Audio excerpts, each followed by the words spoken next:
Hello, this is Lawrence Lewis. And this is Sister Christian. Today is Tuesday, April 14th, 2020.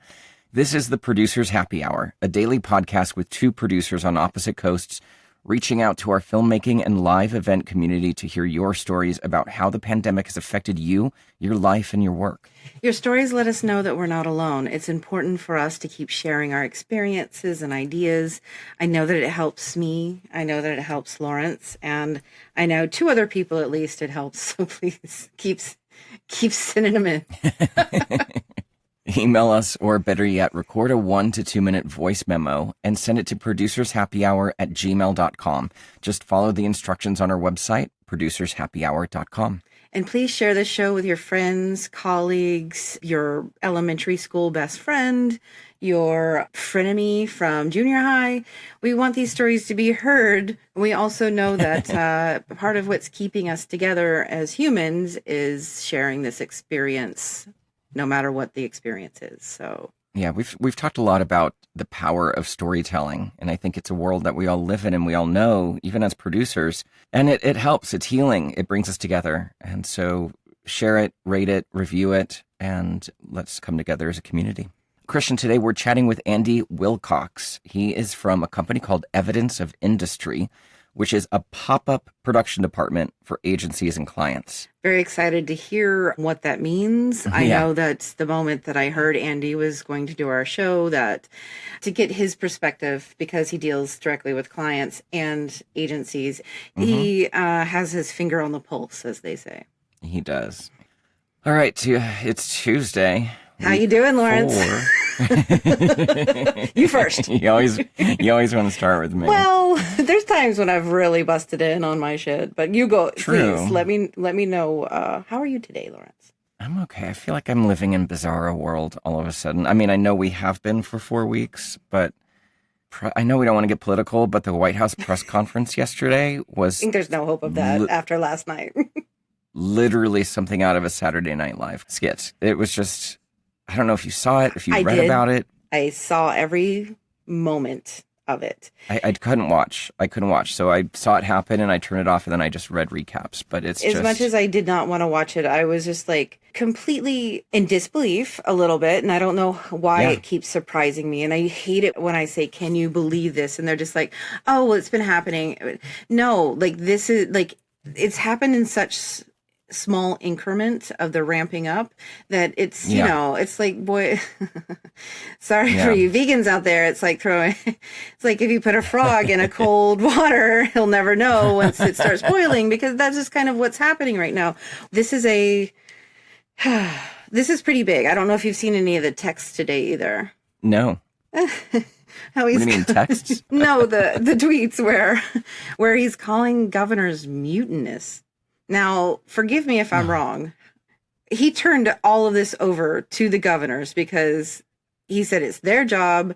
We'll support you. But, you know, it's not our job to help just the backup. Supply all this. They're just the backup. We're your safety net. And now it's like, well, they've been mutinous and going rogue on their own. It's like, what? It's premium manipulation.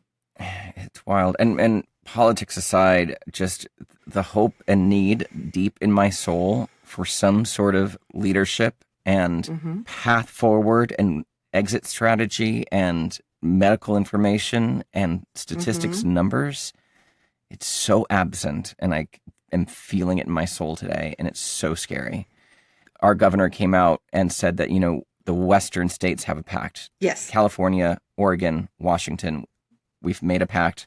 We're writing our own plan on how to get out of this and how to open up the economy and all that. And as heartening as that does feel, and as positive as that feels for me, and Governor Newsom's going to announce all the details of it today, it still is just so bizarre a world that these 3 states have a pact. Right. I love it. I'm all for it. Western America, sign me up. But it's just so strange. It is so strange that it has to come to this. We over here in the Northeast came out with a pact as well, but that's starting to feel as though it's us against them, which I never want. I was watching last night, watching the press conference, and I was thinking to myself, like, he speaks with such, he meaning, you know, the big guy, he speaks with such conviction as if he is completely and totally right, I could see where somebody could buy into that crap. And that's all politics 100%. Considered. I didn't put politics aside on that one. So, I mean, I feel the same way you do this morning. I'm feeling pretty, just, scared that we're going to open up too early and it's not going to be right. Also, on the flip side, hopeful that we're going to open up early and that it works. And both of those things are struggling with each other, and they wouldn't be if we had some sort of leadership and unified message. Exactly. I wrote something down because Governor Cuomo was having his press conference, and I got caught up in it this morning, and I ran a little late, so I apologize. Thank you. But I do think that it's important because he said something important. He said this. So he went to Catholic school. Of course he did. And he said he remembers seeing a poster on the wall and he never got it until this moment. And it said, suppose they gave a war and nobody came. And that's how he's going to handle the incoming from, the administration. They're poking, they're trying to start a fight. They're trying to make an enemy so that they get reelected, all those things. And Cuomo's rising above it. And he's just saying, non-gajpa. Yeah, refuse to engage. And that will, smart. I can tell you that the thing that I know angers the majority of the bullies that I've dealt with in my time is ignorance. Is not giving them the energy or the fuel to be who they are. So I'm so fucking tired of turning the other cheek. But it seems that, rising above is what we're going with for now. So I'm behind it. We will see. Other than that, I have a little back thing. Kitten prep's happening. Kitten prep. So to get on to more important things. So fucking excited. Yeah. 11 a.m. on Thursday they come. Kittens. It's going to be great. So, and had fresh fish for dinner last night. Ooh. As much as this is a tedious exercise in mental health that's going on right now, settled into a bit of a routine at this point, week 4. Yeah. Well, I have a couple of news things I want to share. I saw on Instagram Farm League. Do you know that production company here in Venice? I don't. I mean, there's so many, but I don't mean to say that. No, there's so many, but they're good. I see a lot of their work. So they do a lot of big jobs and it's all very kind of outdoorsy, car commercials, rugged terrain, camping stuff, some good work. Yeah, some fun stuff. They released a work manual, an adaptive film solution. I'll put a link in the show notes, but it's on LinkedIn. It's a PDF. It's like a 10-page pitch deck. It's kind of what we were talking about with Michael Ritchie from Revolver in Australia. Michael. Except they did it on their own. Right. They didn't join forces with any other production company.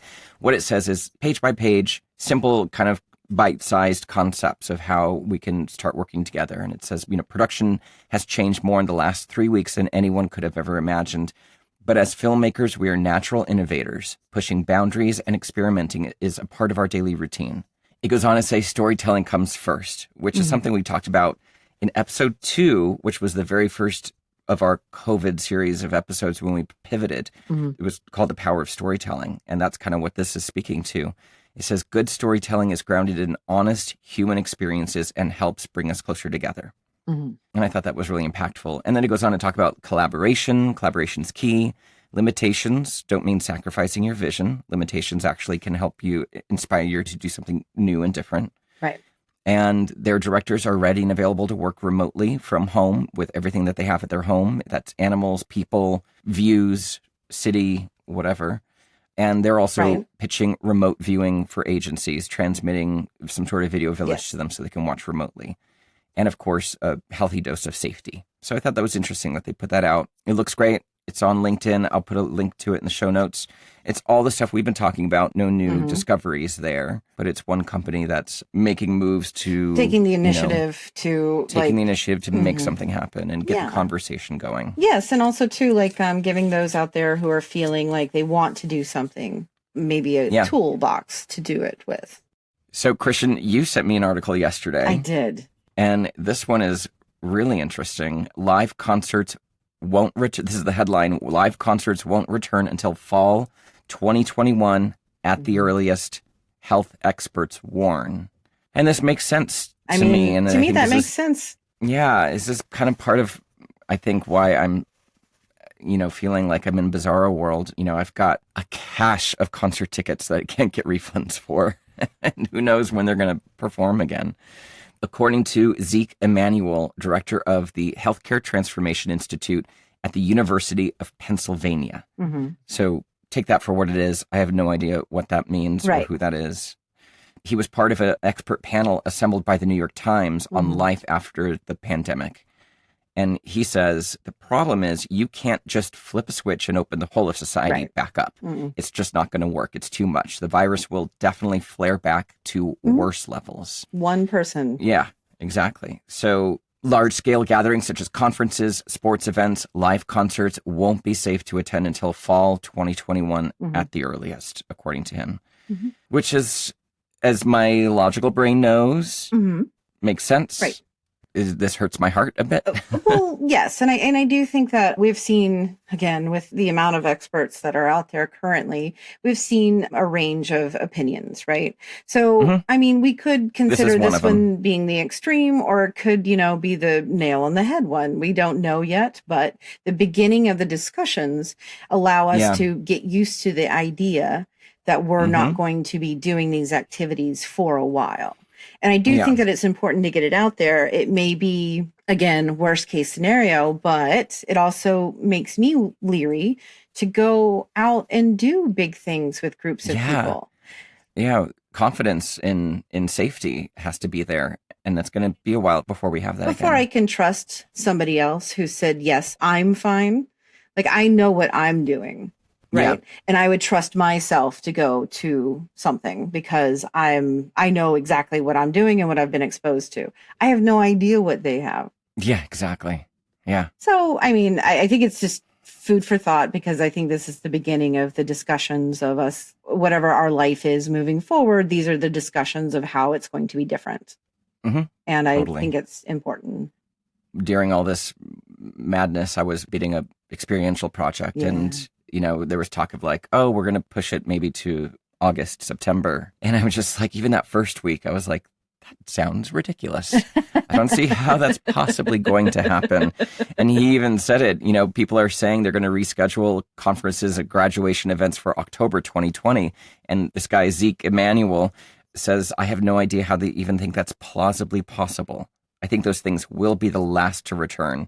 Realistically, fall 2021. Yeah. So I know a lot of people are disappointed that they did not get to celebrate those things the way that they thought they were going to, but those people are also have their lives and hopefully their health. So the trade-off, I feel, is hurtful, but also positive.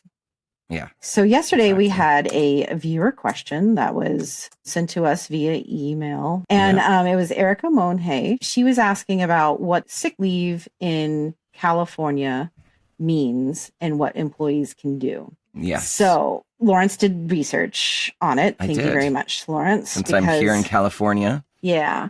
And we have a detail of how it's accrued. What my question, I guess, still is, can an employee use California paid sick leave due to the COVID illness? Yes. The California sick leave thing is something that started in July 1st of 2015. It's a California state sick leave package that you accrue hours and they bank sick leave. I think at the most 24 hours is what you can bank and it rolls over into the next year. You don't get a billed on top of that, but you carry that 24 hours with you until you need it.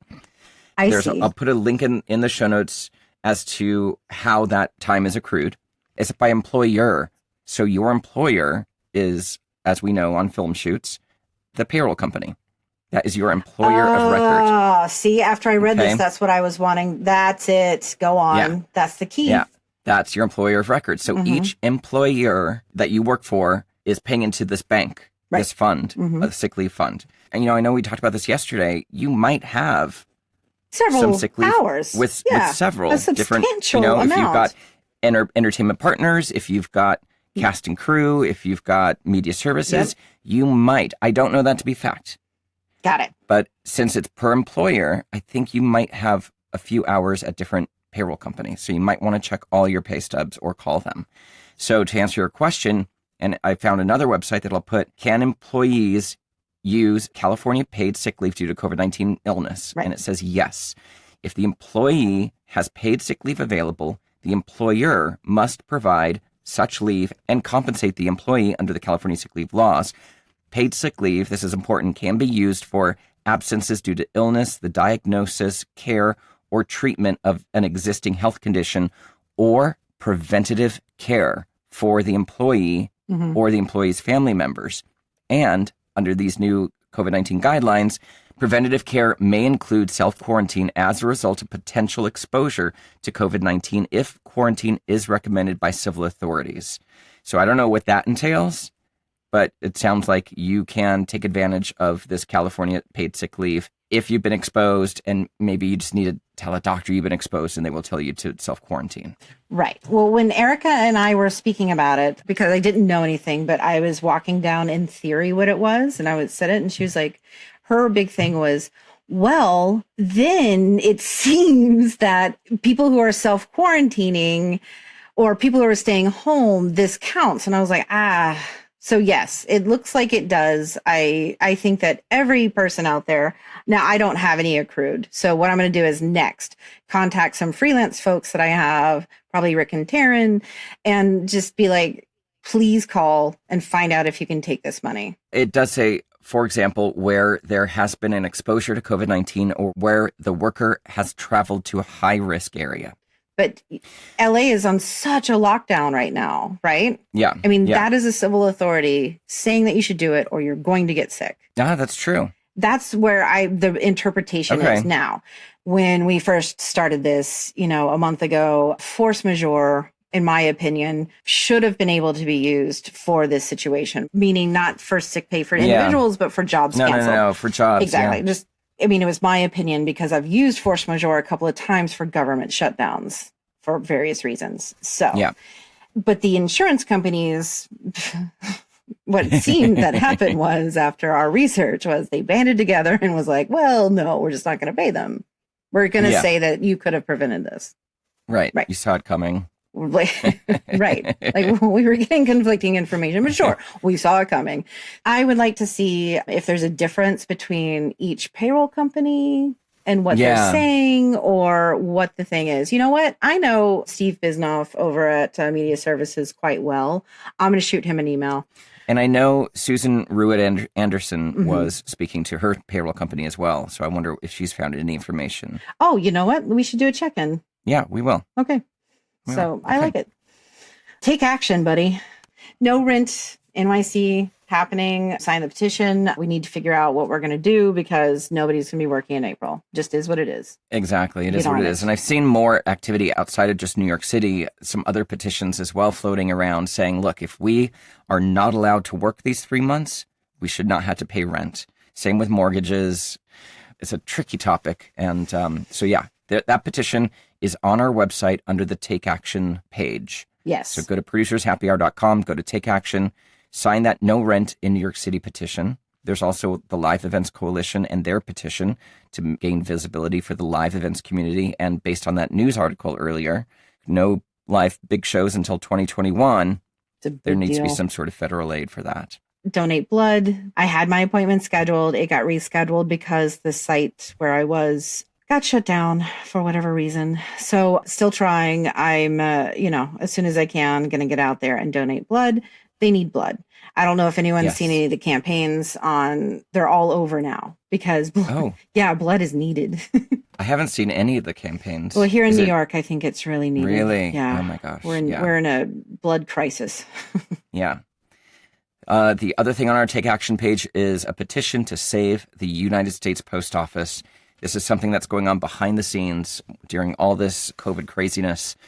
Some members of Congress are trying to privatize the post office, which means your $3 to get your medication sent to your home or one of your loved ones could be $15 by the end of this year if they are successful in defunding the post office and shutting it down and privatizing it. And the other big aspect of that is it will severely impact vote by mail, which we now know is really important. The president can do it. He says he's allowed. He can vote by mail. We should all be able to vote by mail. Yeah. If it's safe for him, it should be safe for us.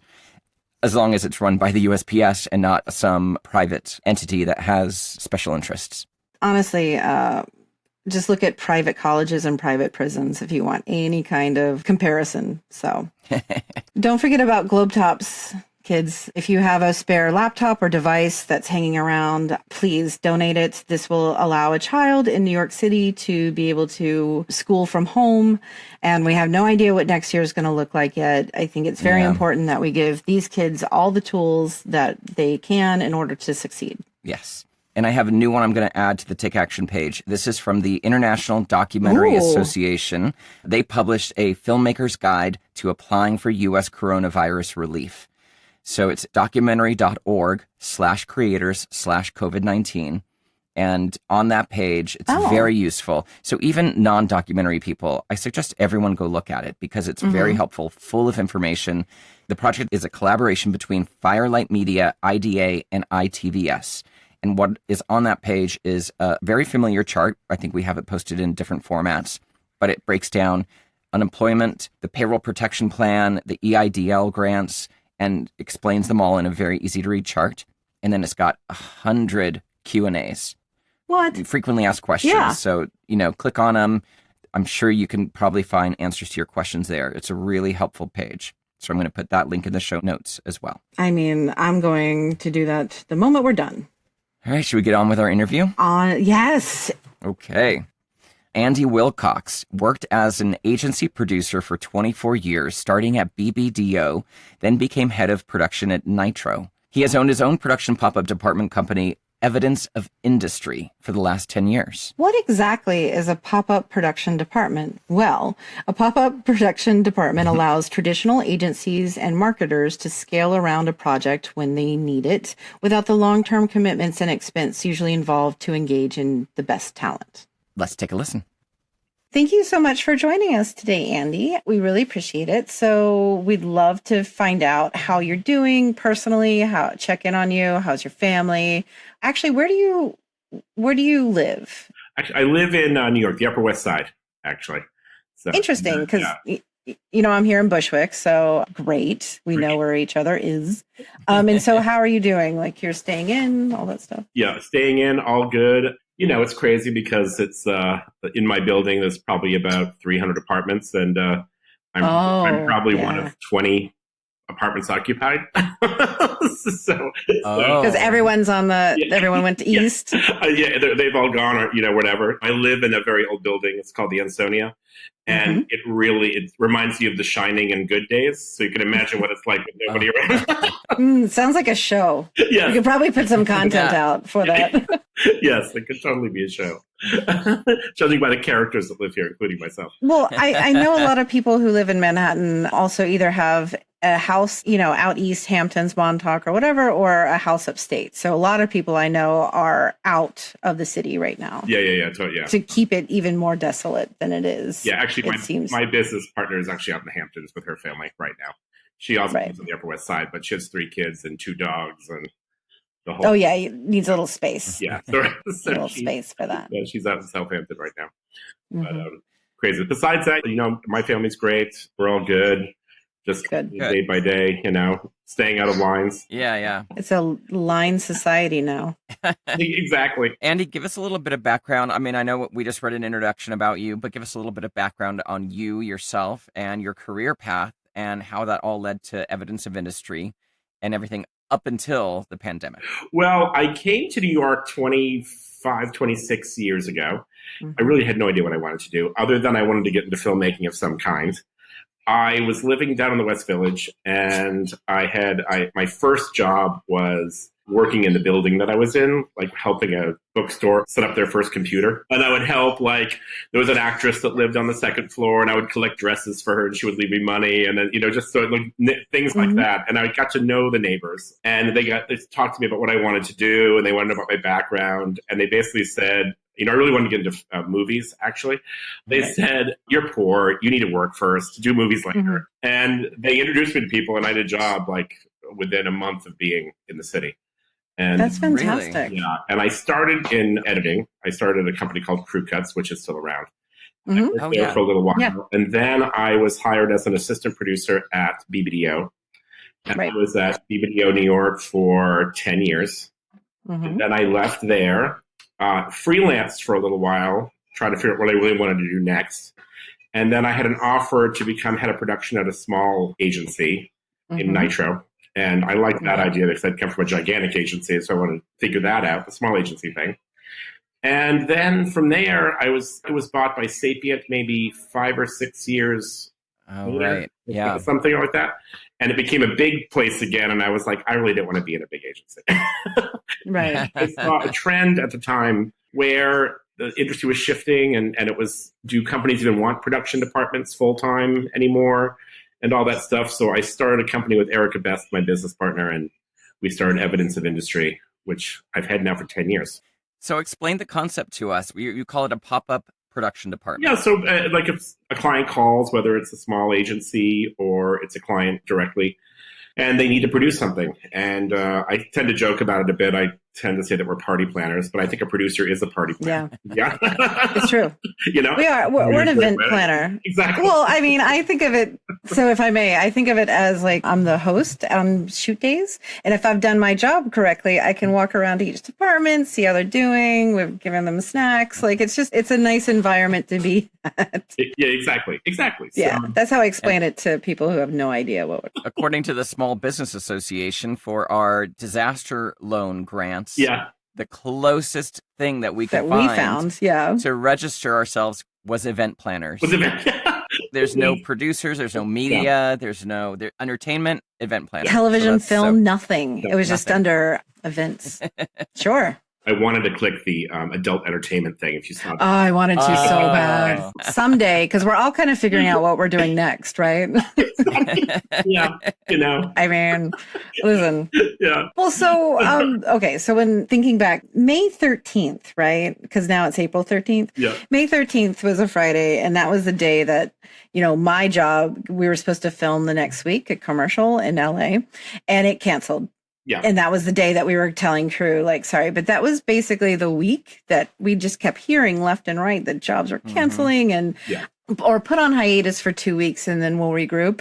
That was back when we still had some, we weren't getting a full amount of the full amount of information in order to assess the situation, right? Yeah. Did you have projects in the works during that time? Did you have cancellations? No, actually, what was happening to me is I was coming off of a few projects. I'd finished them off kind of right in the nick of time, dare I say it that way.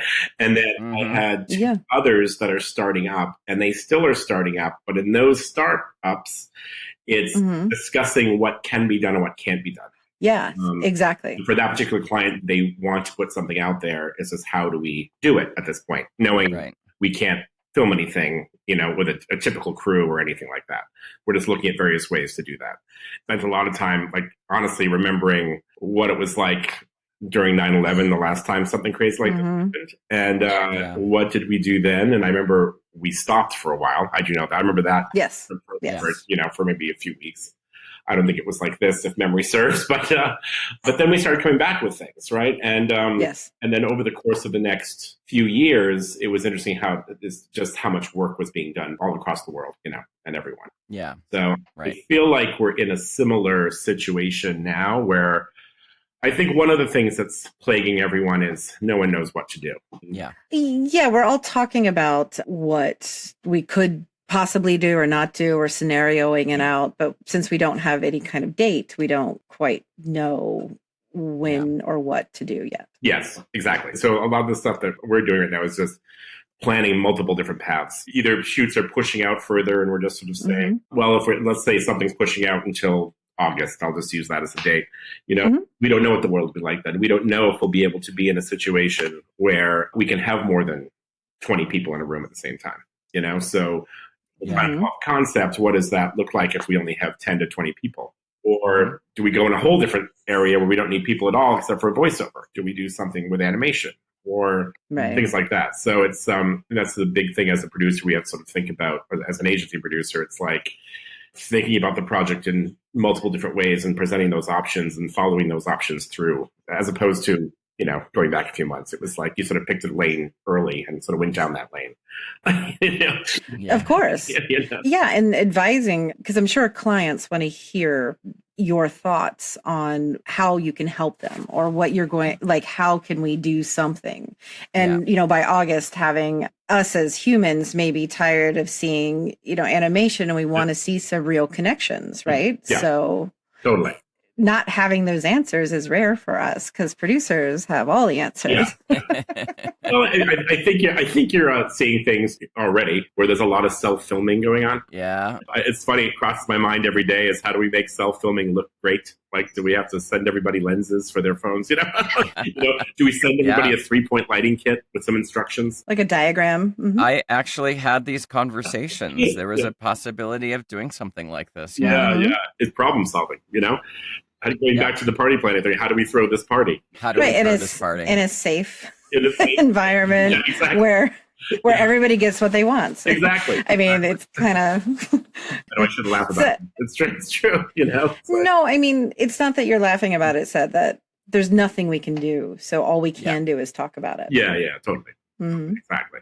So, I think we're just in that mode. I think personally, as a business owner and somebody who does like doing this, I love trying to figure out new ways to do things. And this is definitely affording the time to do that. I don't think I'm coming up with anything yet that's going to radically change the world of cinema. But, so that I spend a lot of time just sort of, thinking about that. The interesting thing about what's happening right now is, as a producer and my background, which I came from a very different time in advertising, like the 90s was like a distinct time in advertising. The 2000s were a very distinct time in advertising. It was so neat. And I always knew even back then that I think creative people's best thinking is not being locked in an office. And so working from home is not a new thing for me. So I'm not experienced that for the first time, but that's a good thing. I think we can actually come up with a really great ideas and concepts within the confines that we're in right now. It's hard to relate my belief system to creativity. It's hard to go on a tangent right now. I believe that really good creative has many confines to it. Look at music by Bach. Great example of that. We still know his music to this day. And that person was writing under a religious regime that was very strict, a chord progression that was very restricted, and instrumentation that was very restricted. Yet out of that came music we do many years later, So I feel like with filmmaking, it can be the same thing. And I've always felt that, actually. I always felt like having everything at your fingertips doesn't necessarily bring the best piece out to the world. Innovation is born out of necessity, right? Yeah, so you put specific confines on somebody and you have to get creative. That's when some people do their best work. Exactly. So maybe that, we might see some beauty come out of this in terms of that. Yeah. It sounds like you've actively been having conversations with some agencies and some clients, are you? Yes. Yeah. Agencies, clients, production companies, like every day, I think it's filled with at least 2 or 3 conversations around, really either what's happening, what we think could happen. Like we talked about earlier, everything from, how could we film something as it starts to unfold to what are the implications, what are the risk implications that we're going to run into in filming or, in the future, in the next even 2 years. Even if we do have ability to put a crew together, what will that crew be required to provide? I.e., like whether it's your immunization record, dare I say, right? Where have you been? That kind of your travel history. Yeah, and insurance is going to shift everywhere. Oh yeah, and risk management is going to be a big part of it. I think if I were to talk about clients, for the most part, their head is in the risk management mindset more than anything. I think in the creative side of it, it's more like, how do we get it done? Granted, there's a risk, and they know that, but it's like, how do we do something? So it's kind of all over the map. But I feel like we're in the midst of it, and every week my conversations shift slightly. And I think in the near future, regardless of what happens, things will start to unfold, I think, in ways. Yeah. People will want to do things. I mean, everybody's watching TV now, dare I say that? I mean, yeah, that's true. I mean, it is. Well, Lawrence finished Netflix last week. Exactly. Sorry, I keep telling on you, Lawrence. I finished Netflix. It's done. He's moved on to Amazon. So I'm fascinated, and I want to know how production insurance is going to react to this moving forward, or agency insurance. Yeah, you know what I mean? I think that, and this will take some time to figure out, but I wouldn't be surprised if workmen's comp goes up a lot. Yes. I hope so. Yeah, and that'll sick pay. Thing, I don't know how shoot insurance are really going to go and what they will and won't cover. That's going to be right. Mm-hmm. I have a really good friend of mine who works for one of the big insurance companies, not in production, but in just general. And so right. I idly hear all the time the shifts that are happening there. He'll talk openly about his calls. And so I'm thinking to myself, like, oh my God, are we going to be dealing with the fact that our production insurance could quadruple in price? Yes. Yeah. I think so. I hate to say that, but it's like, we could face that, I'm sure we're going to see an increase of something. Yeah, for sure. We also, we've been pay. talking about it. We also think sick pay is going to be a thing, and it's going to be as it should. Yeah. But it should be just something that is built into a budget moving forward. Yes. Yeah. And we'll figure out how to do it. But, we want everybody to be safe. So if you're feeling sick, you should stay home. Yes. The incentive to stay home is that you don't get penalized by not working. Right. Exactly. So we talked about 9/11. That was only a few weeks of us being down and then coming out of it. I mean, I was down for a considerable amount of time. It's the first thing I thought about as well.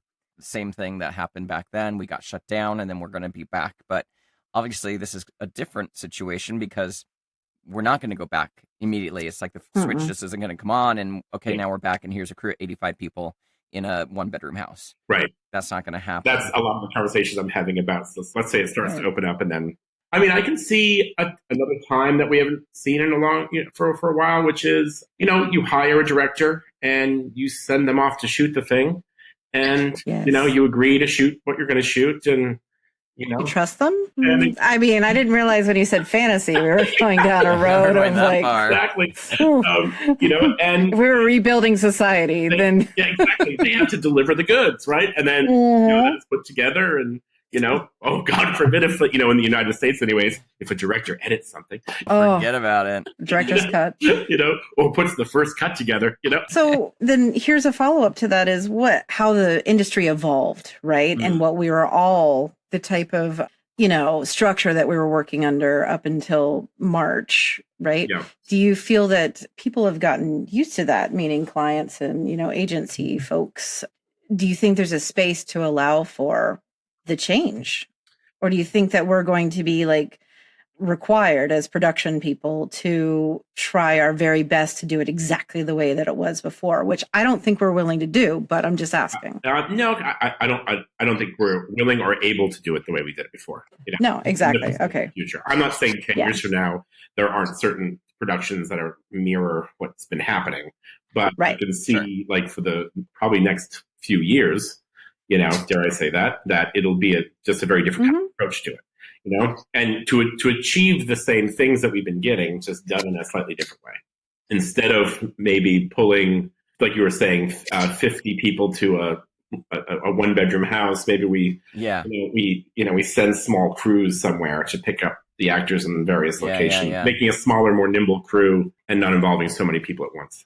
I wonder in this, fantasy that I'm talking about, not just the agencies having to change their mind on it, but also the production companies having to change their mind on it. And not just production companies, the unions that we're involved with having to change their things on it. That's going to be the big thing as well. So I think you have this dichotomy of an agency who's trying to survive, you have a union that's trying to survive, and how will they come together and respect each other and then move it forward? I've seen the industry since 2008, right? So after the financial crash and then come back, I've seen the industry start to work around unions more and more, only from a monetary standpoint of necessity, right? And and again, this fantasy land, everyone. I could definitely see, unfortunately, we will all have to work together, or somebody will, or we will move on without. Yes. Because that's just kind of what, and I think that there's a lot of productions, a lot of us who feel that we need to be firm or else it will slip into a situation where it's not sustainable again.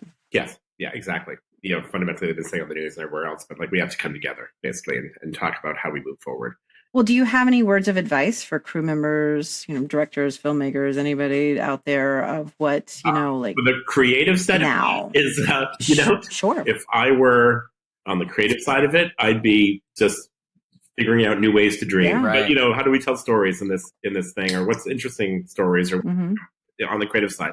On a crew side, and I know it's going to be tough, but that crew is going to be really needed within the next year. And it's just going to take some time to get there, you know? Right. Yeah. It's almost like the restaurants, like how are they going to come back and how are production going to come back? It's going to come back. And it's just like, you have to be sort of, I hate to say it, patient. It will come back. And the way you work might be different, you know? Like maybe you're working remotely in some way. How we hire PAs may change, right? You know, how we, you know, but the need will be there, you know? I also think, and I've been thinking about this a lot, like the three of us will know because we've been around for a while, but maybe allowing art department to go build that set alone for maybe a couple of more days than it would have taken before because there's less people. Yeah. And then those people leave and then we start the grip and lighting crew. Yeah. I mean, it could be a more spaced out way with less people, but you're still paying the same because they're multiple days. Yes, exactly. Stuff like that seems to be been tickling my mind. So yeah, it's going to come back, but we need to do it very thoughtfully. Yeah, exactly. And one thing that's happened, of course, technology has done it to us. Everything has been at such a breakneck speed. You know, yeah, I know. You know, maybe this will go back a little bit where it's like, oh, this is going to take a little time, as it maybe should, you know, and be more thoughtful about it. What I do see happening, and it happened during, 9/11 as well, is that when we do get to the other side of this, every corporation is going to want to advertise. Every single one. So I know. If I were to say the reality of what's going to happen to us, I think in some ways it's going to be so much stuff happening that it's going to be overwhelming. My busiest, I mean, I was always busy in the 90s, but like it went really nuts after 9/11. Really? And I had a nonstop run. 2000, late 2001, 2002, 2003, which it was a total burden, you know? So I see this similar thing happening where all of a sudden it's going to be like, wow, like it's going to be, a big rush to get a bunch of stuff out. Not just in our industry, but in every industry, to be honest. Yeah. I also think we may find that certain parts of the country will open before other parts of the country. And I think we as producers and whatnot have to be open to the fact that we may have to film in those places and not be afraid of them. 100%. I remember having, I don't know why this story I feel is relevant to this, but it probably isn't, but I'll just say it anyway. But I remember distinctly doing a commercial right after 9/11, and we were going to be the first ones from the agency to go to LA. And there was a massive panic around going to LA. What? And that's awesome. It was, should we drive across country, train across country, or fly across country, right? And honestly, I hate to say this, but it was like, I was like, there's no way in hell I'm driving across country. I'm getting on that goddamn plane. You had to face the fear of, you just had to do it. And I think we're going to be in that situation again. It's going to get to a point like we just have to figure this out and do it. So what if we have to shoot in wherever, Oklahoma, South Dakota, Iowa? I don't care. Right. Like, it's just, we just have to figure it out, And what do we have to do that? And how do we do that safely? I definitely see that happening. We're just going to have to be open and flexible as producers and production crew are. Yeah, exactly. To what it's going to look like and what's going to be required to execute what we do. Yeah. I also want to say this in this time to people, and in not just our business, but every business, is in what's happening around us, we are left holed up in our apartments or our homes, right? This is a really good time to get yourself organized, and how that's going to help in the future when it does all come flooding back, like getting quote unquote your house in order, right? And when you personally get yourself in order, you're helping your business too. Right. I think a lot of production people should think about that, or anybody who is sitting at home like, what do I do? It's like, I think maybe focus on the things, even if they're mundane, the things you can do for yourself at home, to help organize yourself, because this time will change. One thing that I have been doing is I organize my emails, and in organizing my emails, I discovered all the people that I could reach out to, and it was like, oh my god, this person or that person I saw then, or this person I worked with there, like just sort of going through memory, down memory lane, and it was kind of hilarious to do that. And then I writing a list of like, oh, here's all the people that I should reach out to just to say hello. I haven't seen them in forever, and see how they're doing, and in doing that for me personally, I've realized we're all in the same boat, so we're all going to get out on the same boat, right? Yes, right. I can't think of a time when I would ever do that, unless I would never sit down and say, guess what I'm going to do today is organize my email. So you're right. Take the time to do the things that you've put off. Yeah. Because we are a freelancer or busy people. I mean, I think that's a great advice. Yeah, totally. Andy, I have one more question for you. What are you looking for? And this kind of brings us back to a personal check-in. What are you personally looking forward to when all this is over? And I know it's going to be over in stages, but when we can go back out and be together, and it could be something as simple as your favorite martini at a bar or world peace. I don't know. What are you looking forward to? I'm going to relate it to the 9/11 thing. What happened at 9/11 for, I think, people who were in this city, and for me, I shouldn't say for everybody. Mm-hmm. There was such an incredible time in the city at that point to bring back the city. And so now we're going to be in such an incredible time to bring back not only the United States, but the world. And it's going to be an incredible time to experience the world in this new way. Everything from, I can't wait to sit at that bar at Gramercy Tavern, or I can't wait to fly to Paris. I can't wait to, go to London or go wherever it may be, or go to LA. And it's going to take a long time for this stuff to come back. And if you have the opportunity to experience the world because of this job, and this job provides, things like travel and things like that, whatever, you should take advantage of that and use that. Absolutely. I hate to say this, but the first time I stayed at the Chateau Marmont was after 9/11, and it was because it was available to stay in. Wow. Yeah. That's right. So if I have to come back to LA, that's probably going to be the first place I call. Yeah. Well, I'll meet you there by the pool at happy hour. Exactly. And we can have a toast. Yeah, exactly. So that's what I would say to everybody. When this world opens up, experience it, Wow. Andy, thank you so much for spending some time with us thank you so much. This was great. Okay. Thank you. Well, hopefully we'll talk soon. What a guy. Holy smokes. Like, if they could all be like Andy. Yeah, they could all be like Andy. I mean, I've had the good fortune of producing a job with Andy. And nice. It was crazy. It was chaotic. It was frenetic. But him and his giggly laugh. He remained positive. Just remaining positive and being a partner, helping me problem solve, me helping him problem solve. It was really lovely. And he's taking that approach to this whole situation. He's trying to problem solve. He's trying to create options for agencies, options for production companies. It's great. No, he's definitely walking the walk, as they say. He's applying his, personality and his own optimism to what we're doing. And he's not shoving it down our throats, which I love. Like, he is just who he is, and he's positive and amazing. And, just we'll get through this. Yep.